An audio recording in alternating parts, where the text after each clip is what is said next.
Audio Jungle.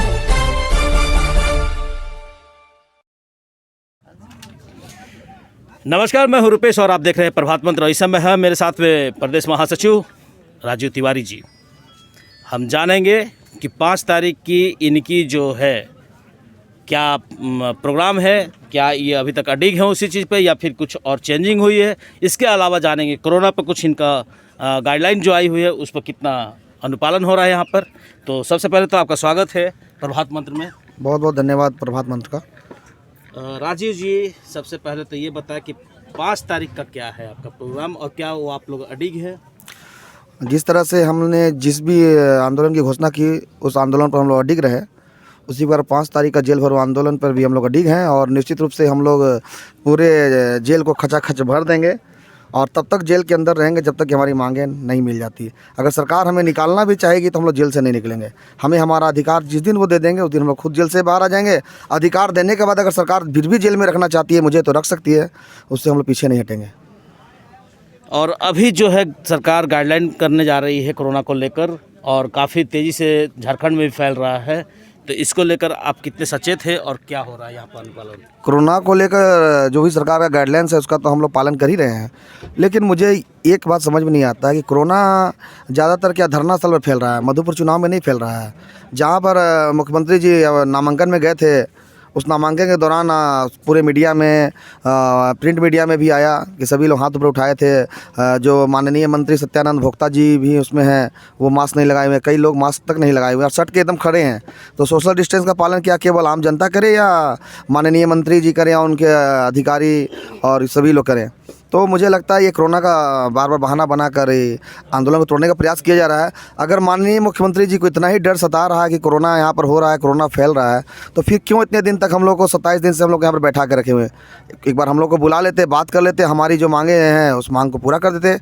मैं बार बार कह रहा हूँ कि सरकार अगर हमारी मांगे पूरी करती है तो सरकार को किसी प्रकार का आर्थिक बोझ नहीं पड़ेगा। केवल सरकार पहल तो करे, रास्ता हम लोग बताएंगे और रास्ता बताएंगे तो वो रास्ता सरकार को भी अच्छा लगेगा, लेकिन सरकार पहल तो करे। सरकार पहल नहीं करना चाह रही है तो हमारे पास मजबूरी है। और आप लोगों ने देखा होगा जो मसाल जुलूस हम लोग निकाले थे उसमें जितनी भीड़ थी उससे 1.5 गुना भीड़ ज़्यादा रहेगी जेल भरो आंदोलन में। और सभी लोगों ने प्रण कर लिया है कि जब तक हमें हमारा अधिकार मिल ना जाए किसी भी कीमत पर हम लोग जेल से बाहर नहीं आएंगे। और प्रशासन ने अगर जेल से बाहर निकालने की कोशिश की, जैसे कि हमेशा वो लोग करते हैं कि जेल भरो आंदोलन की घोषणा होती है तो रखते हैं 24 घंटा, उसके बाद छोड़ देते हैं। तो इस बार छोड़ेंगे भी तो हम लोग नहीं हटेंगे, क्योंकि हम लोग अपने अधिकार के लिए इस बार आए हैं। और ये जेल भरो आंदोलन हम लोग का जो है कि करो और मरो, आर पार की लड़ाई हमारा होगा और इस आर पार की लड़ाई को हम लोग जीतेंगे। आप ये बताएं कि जब जेल भरो आंदोलन होगा तो उसमें हमने ये भी सुना है कि सरकार के तरफ से या फिर प्रशासन की तरफ से कुछ आपसे गुफ्तगू हुई है, बातें हुई हैं। वो क्या बातें हुई हैं और किनसे हुई हैं और क्या रिक्वेस्ट हुई थी? सिटी एसपी सर के बिहाफ में पुंदाग ओपी प्रभारी के द्वारा मुझे फ़ोन किया गया था। अभी सुबह में उनके द्वारा कहा गया कि सिटी एसपी सर कह रहे हैं कि अभी सभी विभाग में बंदी चल रही है तो इसलिए 2 दिन का इसको बढ़ाया जाए।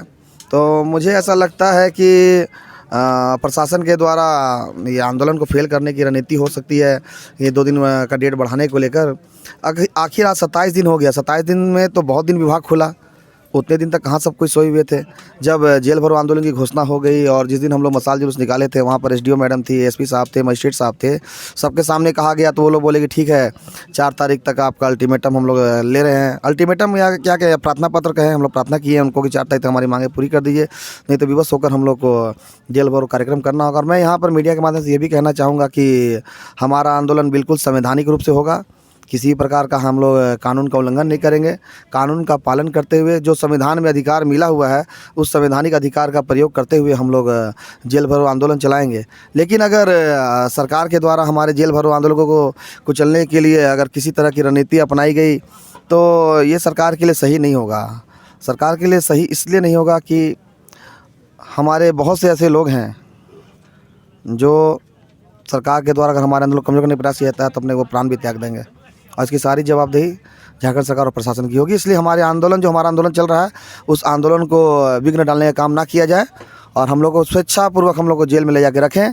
आप लोग तो चाहते हैं मंत्री जी लोग कि इन लोग को जेल भेज दो, इन लोग पे केस कर दो तो इन लोग का आंदोलन समाप्त हो जाएगा, लेकिन ये झारखंड में होमगार्ड का ये पहला आंदोलन होगा कि जो 5 महीने रखिएगा जेल में ना, तो जेल से वो लोग बाहर नहीं आएगा, अधिकार ले लेगा तभी बाहर आएगा। हमारे साथ बने हुए थे राजीव जी, जिन्होंने सीधा तौर पर बोला है कि किसी भी तरह से जो आंदोलन है वो टूटेगा नहीं। इसके अलावा जेल भरो आंदोलन 5 तारीख को जो दिया गया है वो निर्धारित 5 तारीख को ही होगा। इनसे एसपी साहब ने आग्रह भी किया कि 2 दिन बढ़ाया जाए। इन्होंने बोला कि सर वो नहीं हो सकता, क्योंकि 4 तारीख को हम लोगों ने प्रार्थना पत्र दिया था कि 4 तारीख तक अगर सरकार हमसे बात करती है तो सुनिश्चित होगा कि हम वो काम करेंगे, अन्यथा फिर हम 5 तारीख को जेल भरो आंदोलन में अडिग हैं। तो अब देखने वाली बात ये होगी कि क्या कल 4 तारीख को कुछ ऐसा हो जाए इन होम गार्डों का जो ये चाहते हैं, या फिर जेल भरो आंदोलन जो है वो सरकार देखेगी। जी हाँ, जैसे कि अभी कोरोना का चक्कर चल रहा है, तो कौन चाहता है कि यहाँ पर जो है घर परिवार छोड़कर इस टेंट के अंदर आकर रहे। यहाँ पे धूल उड़ रहा है और मौसम लगातार चेंज हो रहा है।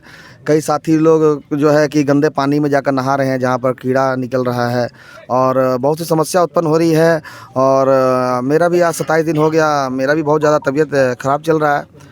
तो हम लोग सभी चीज़ से जूझ रहे हैं, आर्थिक परेशानी से, शारीरिक परेशानी से, हर कष्ट को झेल रहे हैं हम लोग।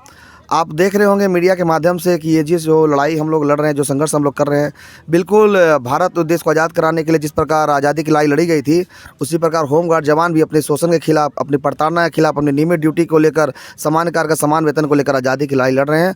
और निश्चित रूप से इस आज़ादी की लड़ाई को हम लोग जीतेंगे। अंत में चलते चलते राजीव जी को कुछ मंतव्य रखना था प्रभात मंत्र के साथ में। उन्होंने अपना मंतव्य रखा कि कोई ये नहीं चाहता कि यहाँ पर रहे कोरोना काल में, लेकिन बस ये सरकार से गुहार ही कर सकते हैं कि बस सरकार इनकी बातों को सुने और जल्द से जल्द अमल करे। ये फरियाद आज से नहीं, 8 तारीख से लगातार ये करते आ रहे हैं और आज भी इन्होंने वही काम किया। प्रभात मंत्र की टीम भी चाहेगी कि सरकार बहुत जल्द इन पर पहल करे और इनकी बातों को रखे, समझे और काम प्रक्रिया जो भी होती है वो आगे बढ़ता रहे। आज के लिए इतना ही। कैमरामैन सूरज के साथ रूपेश कुमार।